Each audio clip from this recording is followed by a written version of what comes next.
Look around you. Where are you? Where is this place you're occupying? Somewhere in a room, maybe in a city, on a continent, on a planet orbiting a star in a galaxy among billions. But where is all of that? While this may feel like a daft question, it turns out that the concept of an absolute position is something humans made up. Yeah, of course. In a nutshell, the universe is a... I'm no more positive to this video. I just feel like everything is made up. That's the basis of everything. Everything is made up. Everything is based on perception.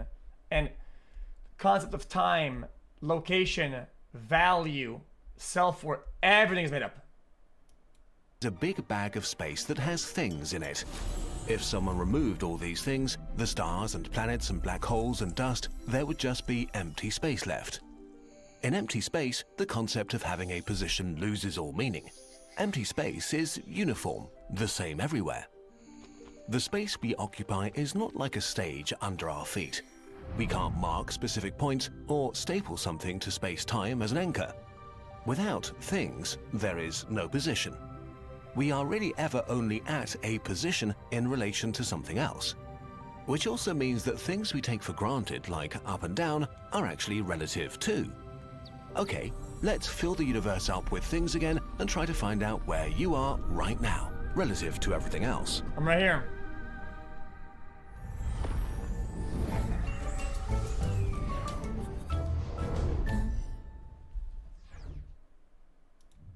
Let's start this video at a familiar place and then get increasingly weird.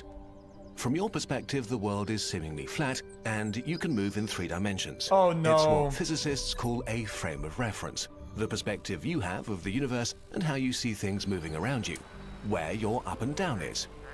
Your frame of reference is correct for you, but not for the rest of the universe.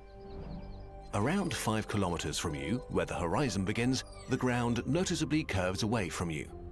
If you could see through the ground, you'd see people from below or sideways. But they don't fall down off the planet because gravity doesn't actually pull them down.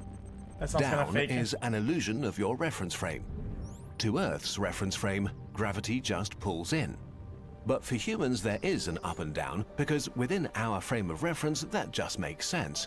Which is also why we think that the planet itself has an up and down, north and south. Guys, technically, if you're over here and it says that you're getting pulled down, right? If you look a bit further, technically it's pushing up, no? It itself has an up and down, north and south, because you go through it? and we made our maps accordingly. But an observer looking at the solar system might disagree. Our maps make sense to us because we're used to them, not because Oh wait, no, it's still pulling. Oh my god. they are correct. Okay, so this is step 1. Your position on what feels like a flat surface but is actually a sphere. Smartest But streamer. this sphere is always moving, never staying in one position. Earth is orbiting a star, the Sun, at the center of the solar system. While we usually imagine this as pretty orderly, someone looking at us from the outside would see something pretty messy. To see this more clearly, we'll exaggerate all these movements. This is not to scale. First of all, our orbit really is an ellipse, so we spend half the year sinking a little bit closer to the Sun, speeding up, and half the year rising up a bit and slowing down. Yeah. And the ellipse itself changes its shape every 100,000 years too. And in another cycle of 112,000 years, the ellipse itself is drifting, which at least creates a beautiful shape. In the end, we get an orbital path that looks like a wobbly circle with wavy edges. And it gets worse as the moon now starts to mess things up too. As the moon is a pretty massive thing, it pulls on Earth. Both objects orbit their common center of gravity that lies around 4,700 kilometers off to the side of Earth's core. In practice, this means that as the moon orbits Earth, it's jerking Earth around a bit, enough to make it jiggle. Okay, so you're standing on the surface of a rotating planet that is jiggling around the Sun in an elliptical orbit that changes a bit every year. But who's to say the Earth is right? From the perspective of the Sun, the plane of the solar system is arbitrary. It's defined as the plane the Earth orbits in because that is convenient for us. In reality, the other planets are just a little bit inclined with respect to our plane. Oh, something else. From Yeah, their I knew point it. of view, we're the ones with a slightly bent orbit. But this isn't it, far from it.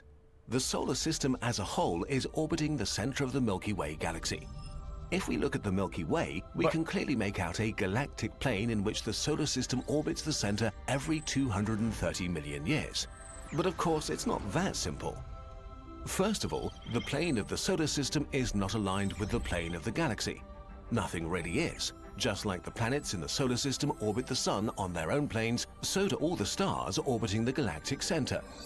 The solar system as a whole is tilted about 60 degrees towards the galactic plane, speeding through space at almost 1,000,000 kilometers per hour. Someone in the center of the galaxy would see the orbits of the planets moving through space in a helix shape, which you can imagine as a corkscrew motion on the tilted plane of the solar system relative to the plane of the galaxy. This orientation in space means that sometimes the planets are sort of in front of the sun as it orbits around the galactic core. Let's just look at this for a moment. There is a strange and eerie beauty about how our planets and the sun move through space. Do you feel a bit dizzy? It gets worse. This is still not the whole story, because the mass of the galactic disk is constantly pulling on the solar system too.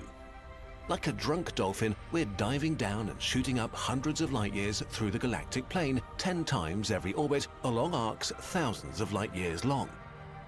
Guys, we haven't. Guys, is this galaxy not spinning around another another body, or is it on its own? As it takes the solar system tens of millions of years to go up and back once, and well, humanity is not that old. Let's look at your relative position again. On a planet tilted towards the sun, jiggled around by the moon, in a solar system tilted towards the galactic plane, moving forward in a helical shape, diving up and down through the plane. Please stop. There's no. But where is there's up infinite in layers. the galaxy? At this point, the frame of reference becomes a bit arbitrary and pointless because of the nature of the universe at this scale. The Milky Way is part of a galaxy group that appears to be part of greater structures like the Laniakea supercluster, which itself is part of the gigantic Pisces-Cetus supercluster complex, and finally a galactic filament that spans hundreds of millions of light years in all directions and orientations. Someone looking right at us from that far away will only see the end of greatness. All stuff appears homogeneous, the same everywhere. This is like a brain. This is like neurons. What if all this is just in somebody's head, in a world where they're bigger? We're just all this is just the end of somebody's greatness. one person's all head. Stuff appears homogeneous, the same everywhere. Just like with empty space, when everything looks the same, who's to say anyone's view is better than anyone else's? We've reached the end of our little exercise in cosmic humility.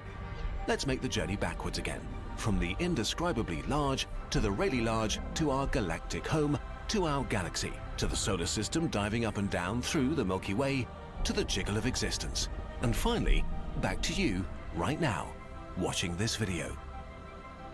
If this is all a bit much, don't feel bad. The scale of the universe is brain-crushing, and trying to keep track of how everything is oriented or decide where the best up and down is hard.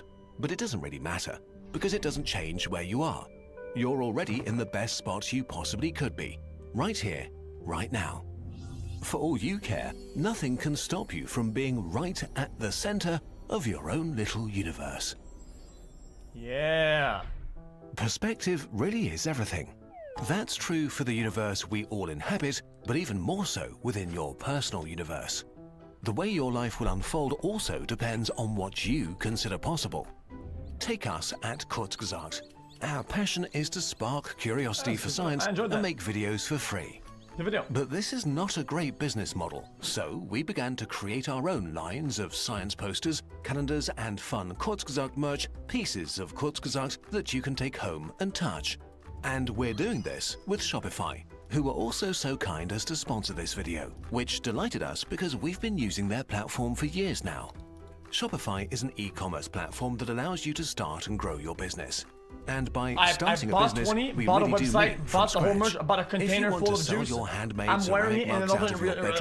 I have all times 20. But not just that. If you want to scale your one-man show to a sizable team, then Shopify has the tools to support you on your journey. The looks good though. Now, you just have to get started.